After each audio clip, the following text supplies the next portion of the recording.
नागेन्द्रहाराय त्रिलोचनाय भस्मांगरागाय महेश्वराय। ओम नमः शिवाय। आप सभी का मेरे YouTube चैनल भक्ति सागर में पुनः स्वागत है। आज का अपना वीडियो शुरू करने से पहले आप सभी से विनम्र प्रार्थना है, यदि आप मेरे चैनल पर नए आए हैं और अभी तक मेरे चैनल को सब्सक्राइब नहीं किया है तो व्रत त्योहारों से संबंधित सभी जानकारियां प्राप्त करने के लिए, सभी व्रत कथाएं सुनने के लिए, प्रतिदिन के पंचांग की जानकारी प्राप्त करने के लिए, प्रतिदिन के महात्म्य स्मरण करने के लिए कृपया मेरे चैनल को सब्सक्राइब अवश्य करें। वीडियो यदि पसंद आता है तो लाइक एंड शेयर भी करें। शिव महापुराण कथा प्रारंभ करने से पहले हम प्रतिदिन शिव के सच्चे भक्तों की कहानियां भी सुनेंगे। इसी श्रृंखला में आइए सुनते हैं शिव के एक सच्चे भक्त की कहानी। महाकाल शिव की महिमा अपरंपार है। उन्हें प्रसन्न करने के लिए किसी खास प्रयास या पूजा पाठ की जरूरत नहीं होती, बल्कि सच्ची श्रद्धा और पूरे मन से किया गया प्रयास आपको भोलेनाथ की कृपा का पात्र बना सकता है। भक्तों का चरित्र पढ़ने और सुनने से भोलेनाथ की असीम कृपा और पुण्य की प्राप्ति होती है। इसी श्रृंखला में प्रतिदिन शिव भक्तों की कहानियां में आज हम सुनते हैं भोलेनाथ के एक सच्चे भक्त की कहानी, जिसके लिए महाकाल ने काल तक को भस्म कर दिया था। राजा श्वेतकेतु, जो कि भोलेनाथ के परम भक्त थे, उन्होंने काल को भी जीत लिया था। राजा श्वेतकेतु सदाचारी, सत्यवादी, धर्म के मार्ग पर चलने वाले सूरवीर और प्रजापालक थे। वे अत्यंत ही निष्ठा और प्रेम भाव से प्रजा का पालन और अगाध आस्था और श्रद्धा भाव से शिव भक्ति करते थे। उनके इस भक्ति भाव से महाकाल अत्यंत प्रसन्न थे। उनकी कृपा से श्वेत केतु के राज्य के लोग दुख, दरिद्रता, अकाल मृत्यु और महामारी से अछूते थे।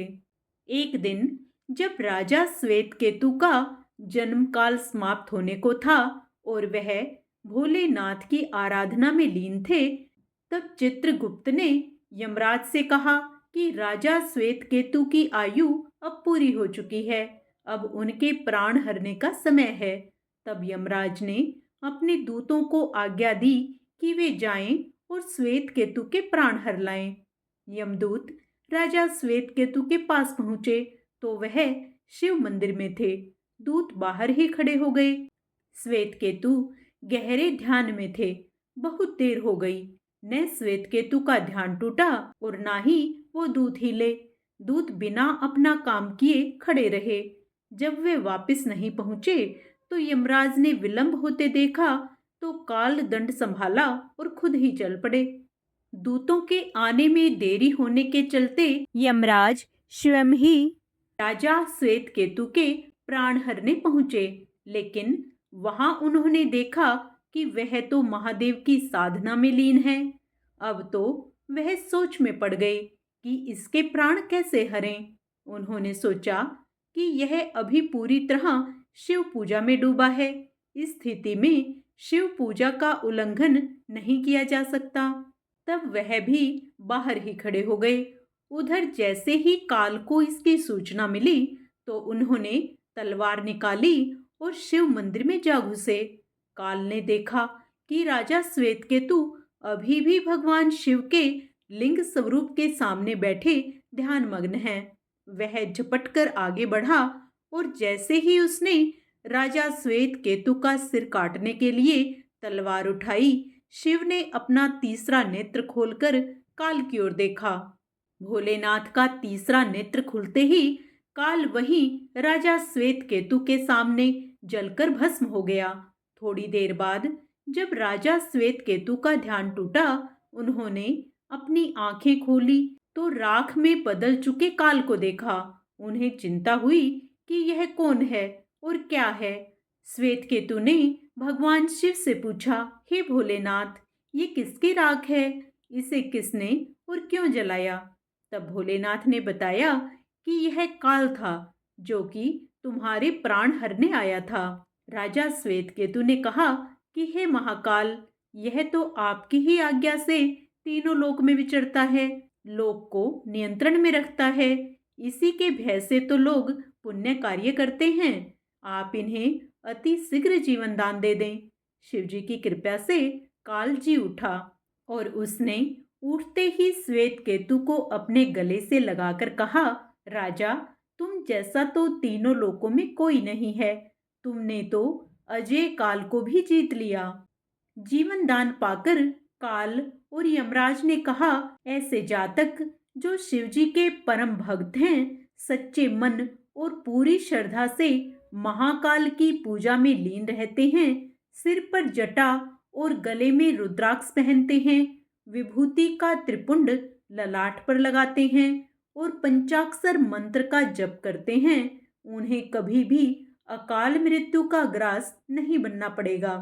कथा के अनुसार इस आशीर्वाद के बाद श्वेत केतु ने लंबे समय तक राज्य किया और फिर महाकाल की कृपा पाकर उनमें ही विलीन हो गए। इस प्रकार अपने सच्चे भक्त के लिए महाकाल ने स्वयं काल को भी नष्ट कर दिया। प्रभु अपने सच्चे भक्तों के लिए कुछ भी कर सकते हैं।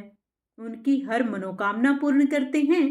वे उन्हें हर बुरी आपदा से बचाते हैं। जय महाकाल।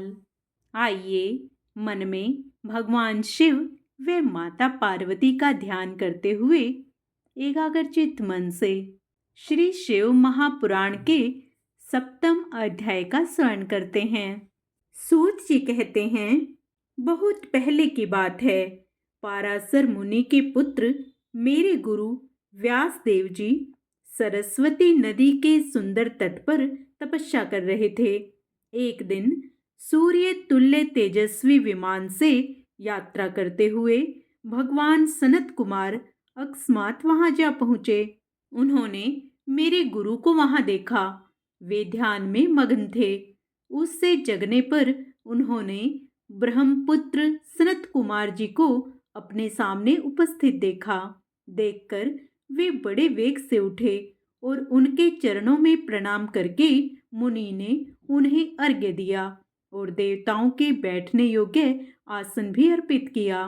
तब प्रसन्न हुए भगवान सनत कुमार विनीत भाव से खड़े हुए व्यास जी से गंभीर वाणी में बोले, मुने, तुम सत्य वस्तु का चिंतन करो।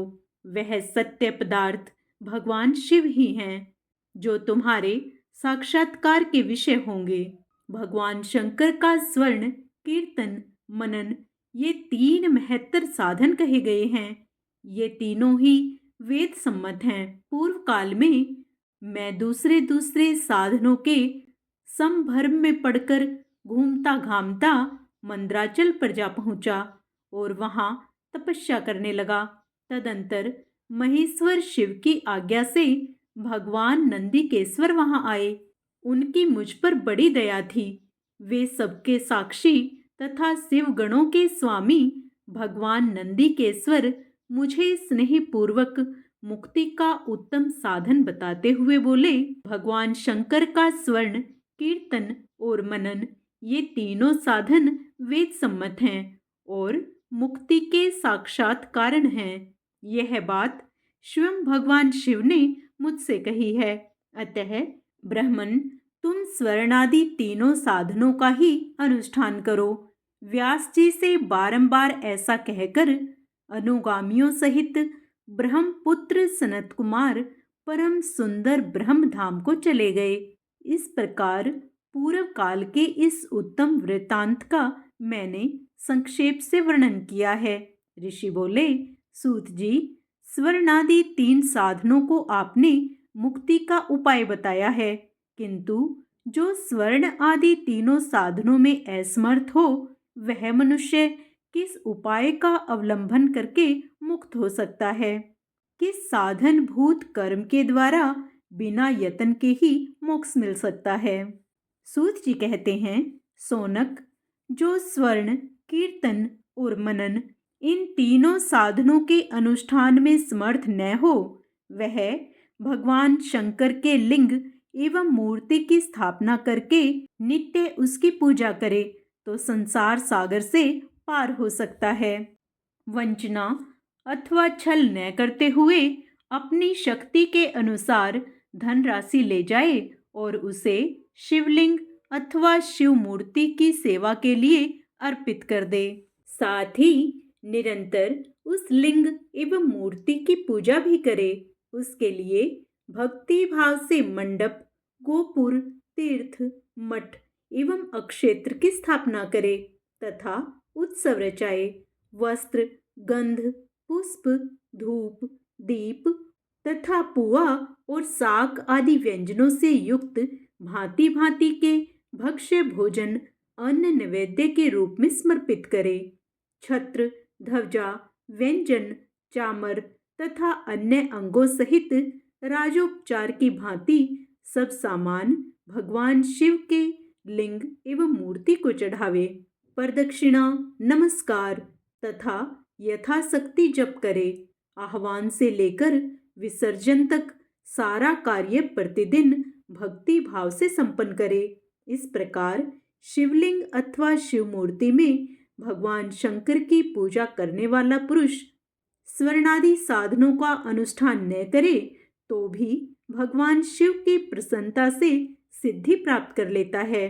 पहले के बहुत से महात्मा पुरुष लिंग तथा शिव मूर्ति की पूजा करने मात्र से भव बंधन से मुक्त हो चुके हैं। ऋषियों ने पूछा, मूर्ति में ही सर्वत्र देवताओं की पूजा होती है, लिंग में नहीं, परंतु भगवान शिव की पूजा सब जगह मूर्ति में और लिंग में भी क्यों की जाती है?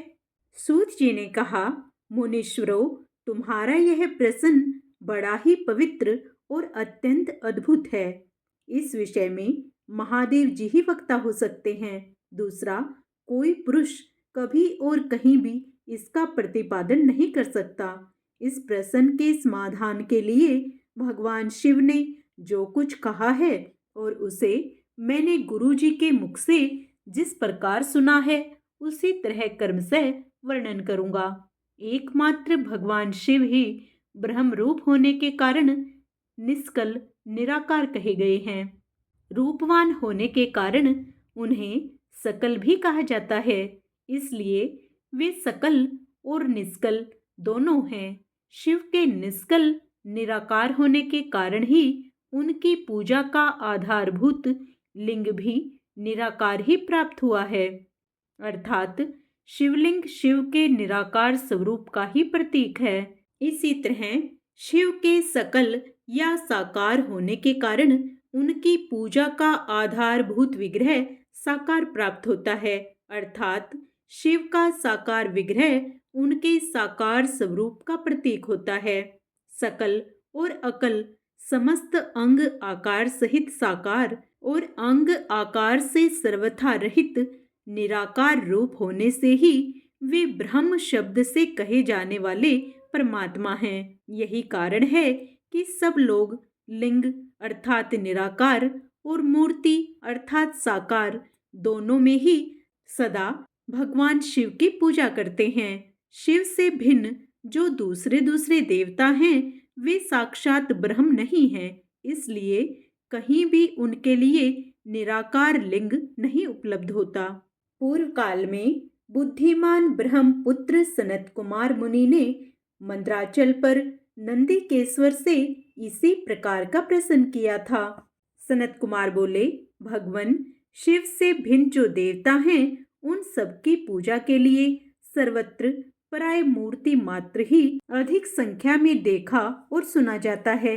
केवल भगवान शिव की ही पूजा में लिंग और मूर्ति दोनों का उपयोग देखने में आता है। अतः कल्याण में नंदीकेश्वर इस विषय में जो तत्व की बात हो उसे मुझे इस प्रकार बताइए जिससे अच्छी तरह समझ में आ जाए। नंदीकेश्वर ने कहा, निष्पाप ब्रह्म कुमार, आपके इस प्रश्न का हम जैसे लोगों के द्वारा कोई उत्तर नहीं दिया जा सकता, क्योंकि यह गोपनीय विषय है और लिंग साक्षात ब्रह्म का प्रतीक है। तथापि आप शिव भक्त हैं, इसलिए इस विषय में भगवान शिव ने जो कुछ बताया है उसे ही आपके समक्ष कहता हूँ। आगे का अध्याय हम अपने कल के वीडियो में करेंगे। पूर्ण पुण्य लाभ प्राप्त करने के लिए आप उसे भी अवश्य स्मरण करें। हर हर महादेव। ओम नमः शिवाय। आइए अब भगवान शिव की प्रसन्नता प्राप्त करने के लिए भगवान शिव की आरती करते हैं। ओम जय शिव ओंकारा, प्रभु हरि शिव ओंकारा, ब्रह्मा विष्णु सदा शिव अर्धांगी धारा। ओम हरे हरे हरे महादेव। एकानन चतुरानन पंचानन राजे, हंसानन गरुड़ासन वृषवाहन साजे। ओम हरे हरे हरे महादेव। दो भुज चार चतुर्भुज, दस भुज ते सोहे, तीनों रूप निरखता त्रिभुवन जन मोहे। ओम हरे हरे हरे महादेव। अक्षमाला वनमाला मुंडमाला धारी, त्रिपुरारी कंसारी करमाला धारी। ओम हरे हरे हरे महादेव। श्वेतांबर पीतांबर वाघांबर अंगे, सनकादिक ब्रह्मादिक भूतादिक संगे। ओम हरे हरे हरे महादेव। करमथे चकमंडलू चक्र त्रिशूल धरता, जग करता जग हरता जग पालन करता। ओम हरे हरे हरे महादेव। ब्रह्मा विष्णु सदा शिव जानत अविवेका, प्रणवाक्षर के मध्य यह तीनों एका। ओम हरे हरे हरे महादेव। त्रिगुण शिव जी की आरती जो कोई नर गावे, कहते शिवानंद स्वामी मनवांछित फल पावे। ओम हरे हरे हरे महादेव। ओम नमः शिवाय।